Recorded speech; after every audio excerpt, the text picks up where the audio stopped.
Hi, this is Dr. Sheeja, Assistant Professor, Department of Mathematics, Sri Krishnaswamy College for Women. Now, let us see the topic Arithmetic Mean. Arithmetic mean is a mathematical average and it is the most popular measure of central tendency. It is frequently referred to as mean. It is defined as sum of all values of the observation of a series by the number of items of a series. The sum of all the values of the observation of a series denoted by sigma x and the number of item is denoted by n.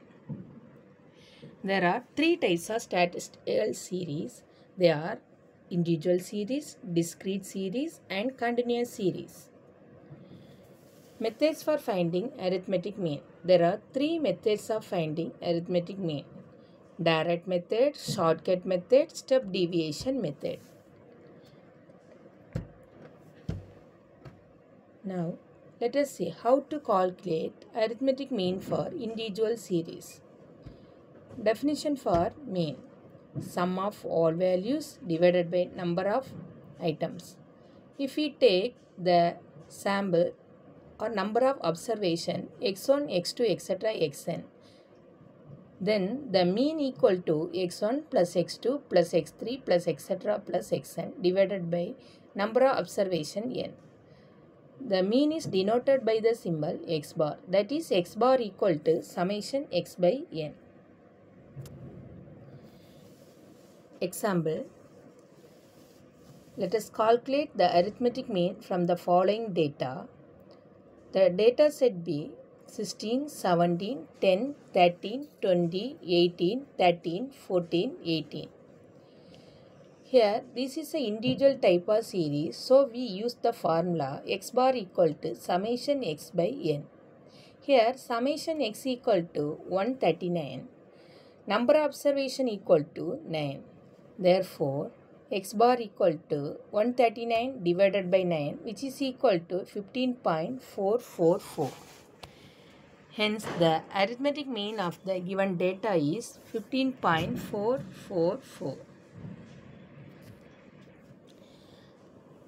Example 2. Calculate the arithmetic mean from the following data using step deviation method. The formula for arithmetic mean for step deviation method x bar equal to a plus summation di divided by n. Here a is the assumed mean, di equal to xi minus a.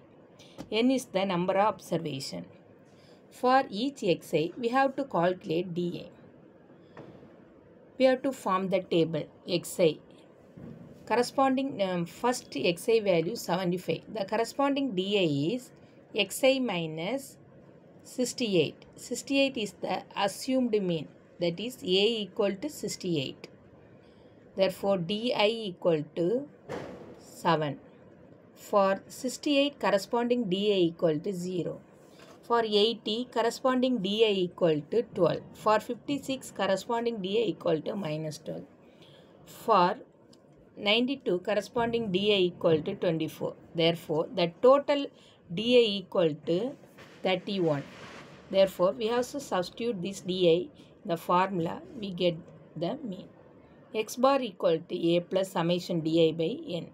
Here assumed mean equal to 68. Therefore, x bar equal to 68 plus 31 divided by 5, which is equal to 68 plus 31 divided by 5 equal to 6.2, which is equal to 74.2. Therefore, the mean for this sum is 74.2. Properties of mean. Mean can be calculated for any set of numerical data, so it is always exists. A set of numerical data has one and only one mean. Mean is the most reliable measure of central tendency since it takes into account every item in the set of data. It is greatly affected by the extreme or deviant values. It is used only if the data are interval or ratio. Advantages of mean. Its concept is familiar to most people. It measure that can be easily calculated. It includes all values of the data set in its calculation. Its value varies in very little from sample to sample taken from the same population. It is useful for performing statistical procedures such as computing and comparing the means of several data sets. Disadvantages of mean. It is affected by extreme values and hence it is not reliable when the data has extreme values, especially when these extreme values are one side of the ordered set. Thus, mean of such data is not truly.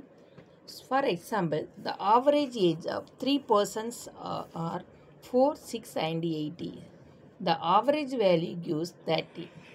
It is tedious to complete for a large data set at every point in the data set. It is used between computations. We are unable to compute the mean for the data set that has been open-ended classes either at the high or low at the end of the scale. Thank you.